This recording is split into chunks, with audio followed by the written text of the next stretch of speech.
Greetings, Kindred. I am Voivode Maquette, and welcome to our World of Darkness and a very special episode. This Sunday, I have the pleasure of participating in a online role-playing game for Vampire the Masquerade 5th Edition on Discord, hosted by a very talented storyteller by the name of David Parker. He is, I'm very proud to say that he is a new friend of mine. We met through our World of Darkness. He's part of our community, and he's got some amazing stuff. If he ever opens up his game and wants people to play in it, I highly suggest it. He definitely does need to hone his skills because he is everywhere at once, and I will fully admit it was hard for me to keep up with his storytelling, but I can't say that's 100% a bad thing, because I was playing a character who was thrust into a whirlwind situation, who had no idea what the hell was going on. The game is called Reclaiming Lost Ground. It is set in Mexico, and the players in this game are some very fun, inventive role players. We have a character by the name of Elias, who is a Zemitzi. We have Strix, who's a Banu Hakim. Donnie, who's of Clan Toreador. Luca of Clan La Sombra. Giano of Clan Hecata. And of course, myself, who is playing a character who goes by Xeno, who is a Zemitzi. So we have a pretty interesting, rounded out coterie here who all started off as anarchs. These anarchs were working for the Baron, and apparently were told to go check something out and got ambushed and woke up surrounded by Sabbat, who are now coercing us into joining the Sword of Cain. It's a very interesting take because it's not your classic Sabbat story. We're not starting off as humans getting shovel partied. We're not playing characters who have been part of the Sabbat for a long time.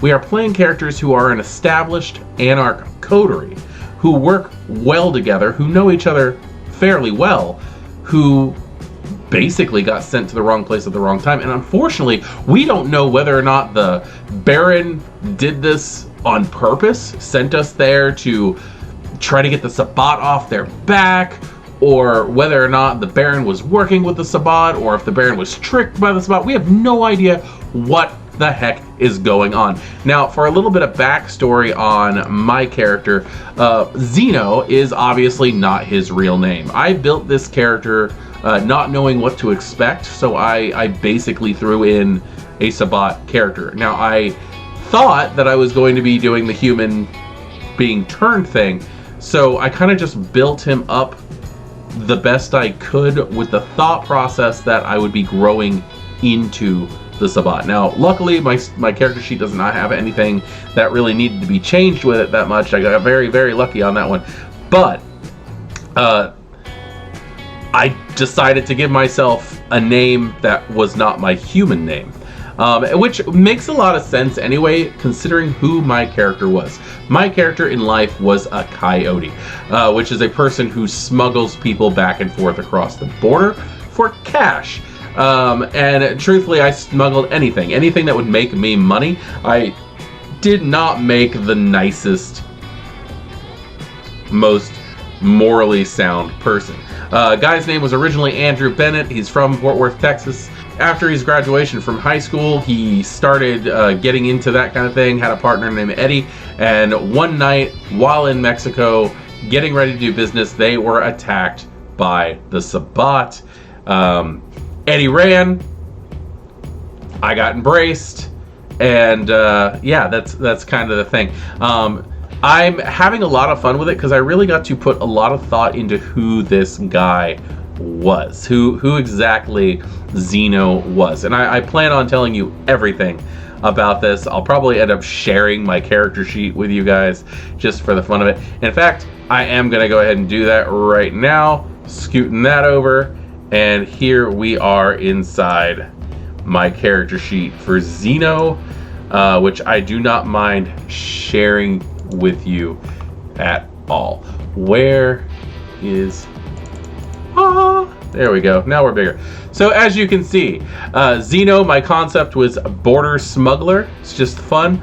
My sire is who the fuck knows.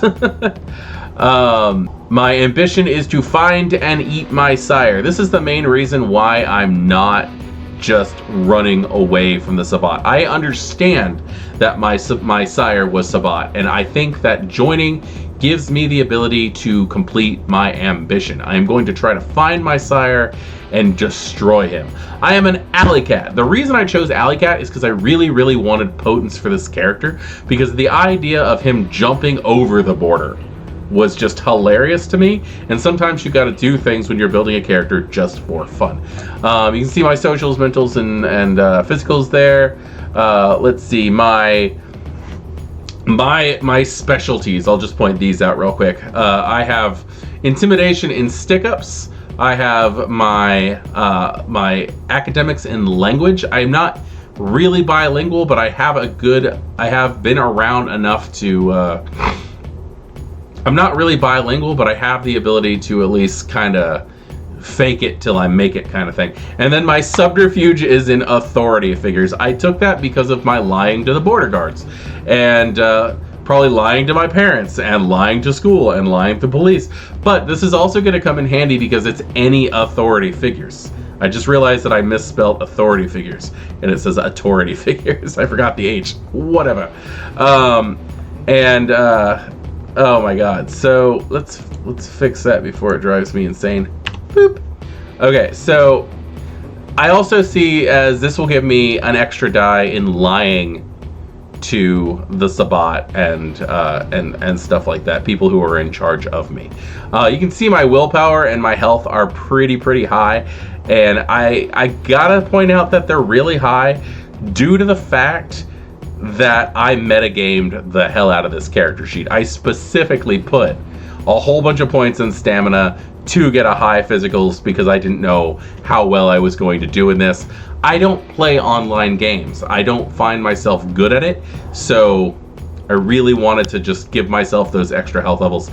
And also, I put the extra points in composure and resolve so that I would have a high willpower, because that. You can see my humanity is at 4. Because if you check out my videos on the Sabbat, I had suggested at one point in time that level 4 humanity is the best place to be when you're actually starting on a path, because people die and you've disconnected yourself away from humanity very much on this one. And being able to talk to the storyteller, to David, as much as I have, we've shared information back and forth and tried to we've basically just kind of shared ideas on this kind of thing, which is really cool, being to have my input as a storyteller involved in this, but not actually have to storytell it myself. That has been amazing, and I gotta say thank you, David, for giving me this opportunity, because I really haven't been able to play in a very long time. So getting into my my disciplines, I have soaring leap, because again I thought it would be hilarious to jump the border. I have fortitude because of my path of enlightenment, which is power, path of power and inner voice, which is the disciplines that that David let us take for that one.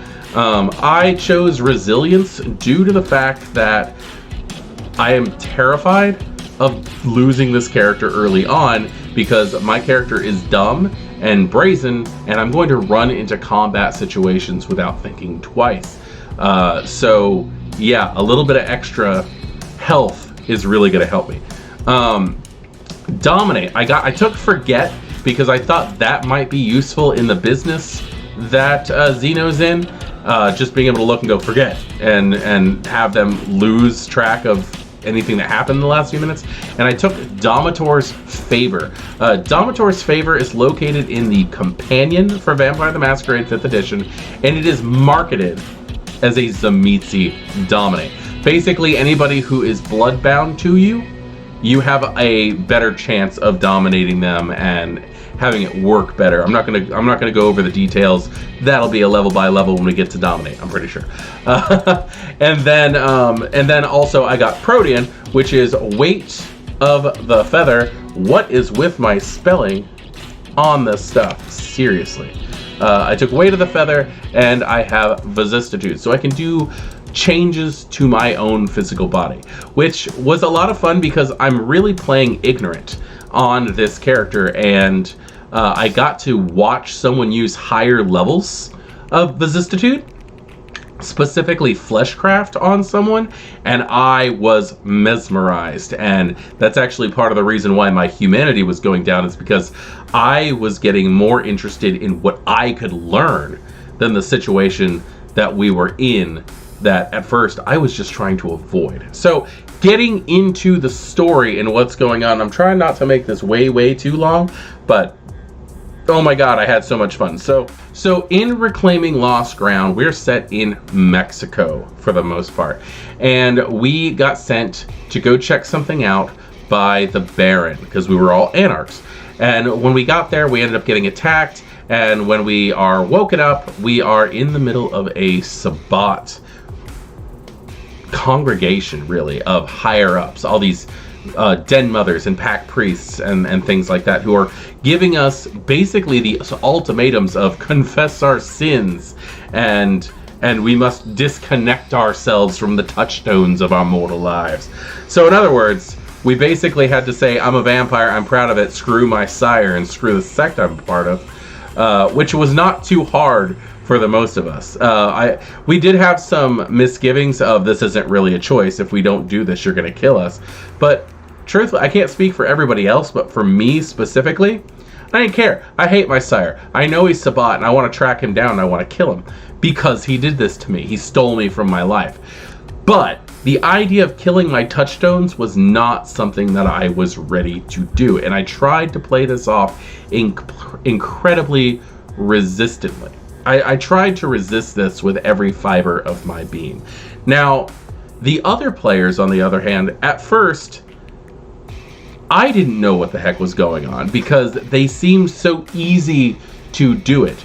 Our Hecata friend didn't really see a difference between life and death, and just kind of killed them off. Most of the players killed them off, but I did spend a lot of time with Elias, who I had the pleasure, I guess, of being present during his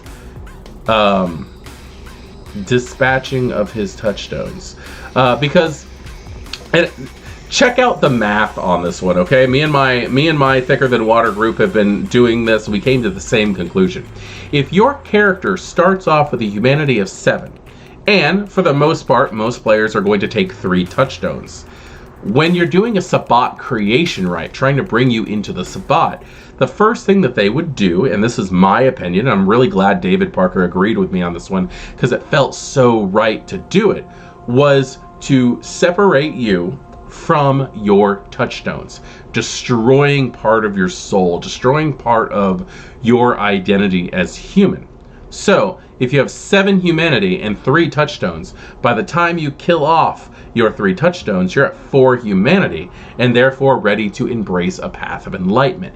And I'm so glad we did this, because I got to watch as Elias killed one of his touchstones in the most mercy-filled way ever. The man was already in a hospice situation. He was going out. I'm not sure if it was just a teacher or if it was his father or what was going on, but he had visitor clearance into the hospital late night hours, and we ended up going in, and I watched him use flesh crafting in the most painless way possible to slip his hand inside of the man's chest, under the rib cage, and squeeze his heart until it just stopped beating. I personally would have ran that to be gory and angry as hell, but Elias's player, who I'm really glad to say is someone that I've gotten to know pretty well, gaming wise anyway, not personally, but over the last few weeks we've been talking. We've been playing Blood Hunt together.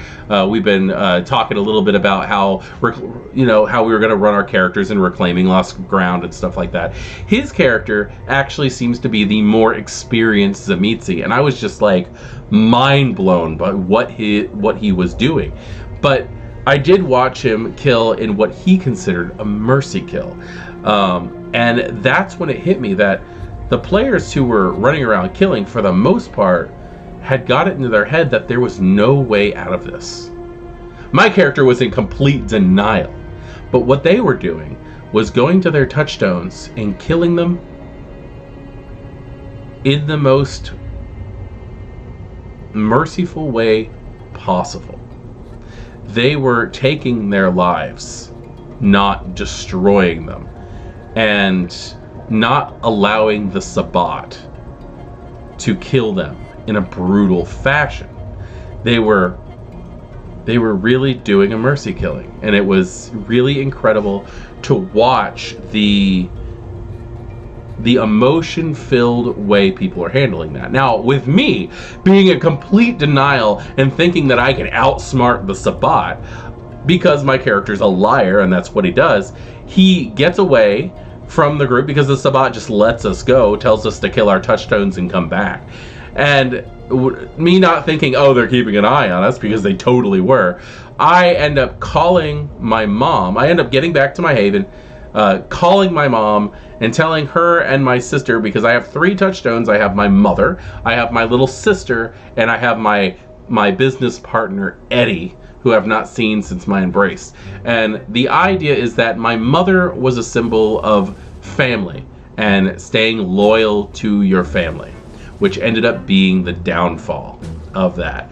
My sister was innocence and trying to stay clean within the world. And then Eddie was another loyalty thing. Not family, but friends. And he was my you freaking abandoned me. He was a negative touchstone. He was a what not to do. So I call my mom and I'm freaking out and I'm telling her that I got wrapped in something with like a drug cartel or Mexican mafia or whatever, and she needs to pack a bag and leave and take my sister and not tell me where she's going, and we will find each other later. And that was my idea, is that I was just going to get rid of him. Then she would not listen to me, so I ended up calling the police and making up some story about gunfire and an attack and like a gang fight in the neighborhood and sending them to the house. And when I called back, nobody answered. And then I finally get a call back from the police and said that my sister and my mother were murdered.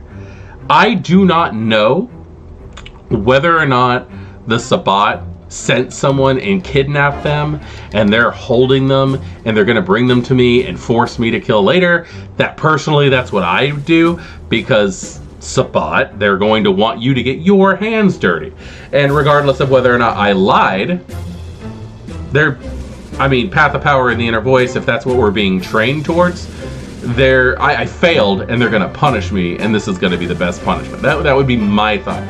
But I'm told by the police that it was a brutal scene and blah, blah, blah. And I go into complete shock after that.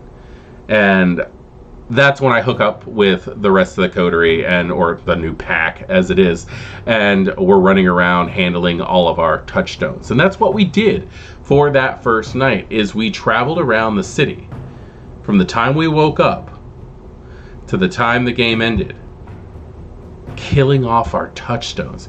Now, it was really, really funny because there was a priest of some kind. I'm not even really 100% sure who he was, because I, unfortunately, as a dope, came to game late, which stinks. Time zones and all that junk just kind of threw me off. But I do believe it was Brother Jacob of Path of Power and the Inner Voice. This guy, he shows up at every scene.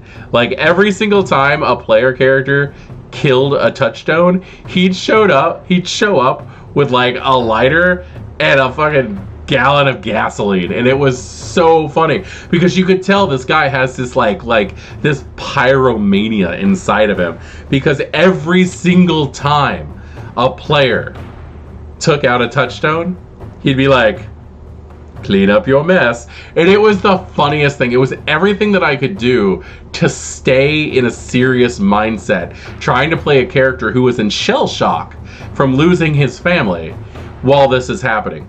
Now, while this is going on, I ended up following Elias to his second touchstone, which was a person who had abused him when he was a child. I don't want to get into it very much because I'm not really 100% sure if any of the other players, which I highly suggest that you guys do. If you guys watch this, if you guys have YouTube channels, get on there and do this. I want your experiences. I want to see your feedback, and I will watch all of your videos, and I will encourage the entire world of I will encourage the entire group of Our World of Darkness to watch your stuff too. Hell, I will put your videos specifically on my channel if you want to, because this was so fun. But I watched him take out someone who abused him, and that's when my character realized that what the Sabbat were calling touchstones didn't necessarily have to be positive people in his life.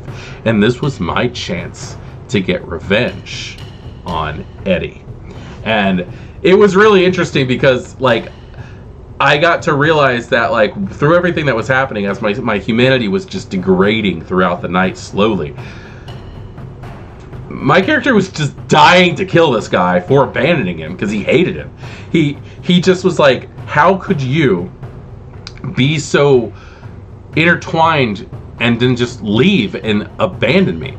So I ended up calling the guy and telling him to meet at a regular drop-off spot, and we get together, and I ended up like just shooting him in the head and draining him. Like, it was probably one of the most abrupt, violent things that my character has ever done.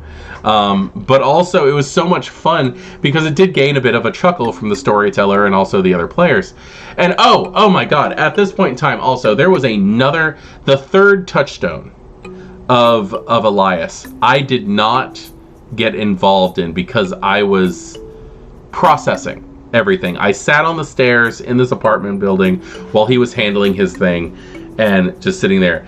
And David, in his infinite wisdom, decided that me sitting on the stairs processing what was going through my head was not going to happen. And he throws in this NPC that completely took me off guard by the name of Jack.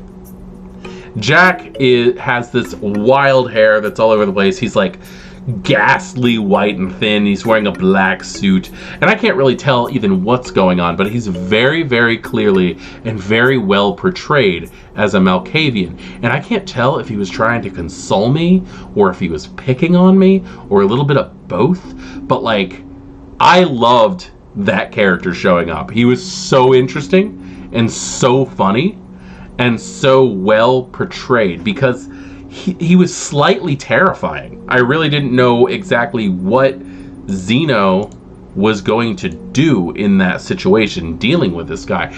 But the fact is, he freaked me out and I didn't want any part of him in character. Out of character, I was like, what's this guy gonna do next? In character, I was like, how can I get rid of him? Of course, when Elias shows back up, after he's handling his business, Jack's gone. So I just look like an idiot talking to myself alone in the hallway. But since we did catch on to the fact that we had been being watched, we just kind of wrote it off as, oh, it's the Sabbat who's messing with us.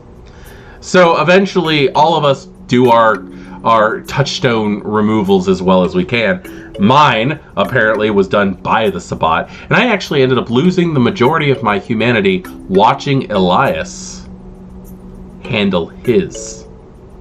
Not really the killing, but more of the way he handled things. I became so enthralled by his use of fleshcraft. And I love playing a baby Tzimisce, just somebody who does not... I know what I know. That's it. And that's always so much fun for me. I love playing neonates because I'm learning as a character in a new way.